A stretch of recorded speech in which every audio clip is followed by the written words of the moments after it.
Last round వరకు వెళ్ళి ఏదో ఒక రీజన్తో రిజెక్ట్ అలా ఏమి స్టార్టింగ్లోనే మ్యాక్సిమం వాళ్ళు డిక్లైన్ చేపిస్తారు. స్టార్టింగ్లో లాట్ ఆఫ్ అప్లికేషన్స్ ఉంటాయి, ప్లస్ మీకు ప్రిఫరెన్స్ ఉందా లేదా అని చూస్తారు. మీకు ప్రూఫ్ అంటే రీసెంట్గా కూడా ఒక హెచ్ఎస్బీసీకి అప్లై చేశాను. హెచ్ఎస్బీసీ యా, ఒక మేనేజర్ పోస్ట్కి. నీకు ఒకటి చూపిస్తాను ఏమని మెసేజ్ చేశారు.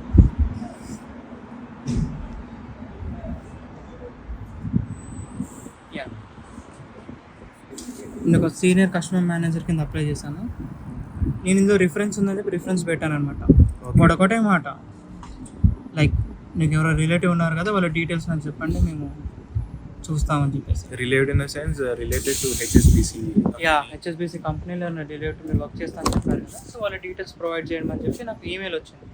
ప్రొవైడ్ చేశానంటే వాళ్ళు ఈజీగా తీసుకుని ఇంకా ఫర్దర్ రౌండ్స్ అని మొదలవుతుంది. కానీ ఈ అప్లికేషన్కి almost like 100+ applicants already apply చేశారు. అందులో వాడు నాకు ఇవాళ మార్నింగ్ ఆ మెయిల్ పంపించాడు. సో రిఫరెన్స్ ఉన్న వాళ్ళకి ఫస్ట్ ప్రయారిటీస్ అంటే చూసుకుంటారనమాట, లైక్ క్రైటీరియా ఉంటుంది కదా, లైక్ ఎవరు చూస్ చేసుకోలేదు అని చెప్పేసి. మీకు స్కిల్స్ అండ్ ఎక్స్పీరియన్స్ చాలా మంది, నాకు 2 years ఉందనుకోండి, వేరొక 3 years ఉండొచ్చు. కానీ ఇంకా నాకు కొంచెం అడ్వాంటేజ్, నాకు తెలిసిన వాళ్ళు ఉన్నారు, సో నేను రిఫర్ చేస్తాను, సో చూడండి ఒకసారి అన్నట్టు. సో వాళ్ళు కన్సిడర్ చేయడానికి ఆప్షన్స్ ఉంటాయి.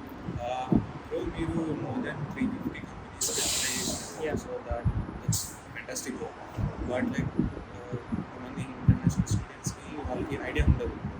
సో నేను చేసిన మిస్టేక్ ఏంటి అంటే, ఆ 350 application maximum of the application నేను లింక్డ్ఇన్లో లేకపోతే ఇండియాలో డైరెక్ట్గా పెట్టేసేవాడిని. సో నేను కొన్ని అప్లికేషన్స్ మాత్రం ఏం చేస్తాను, నేను డైరెక్ట్ కంపెనీ వెబ్సైట్స్కి వెళ్ళి అందులో నేను అప్లై చేయడం వల్ల నాకు తెలియదు.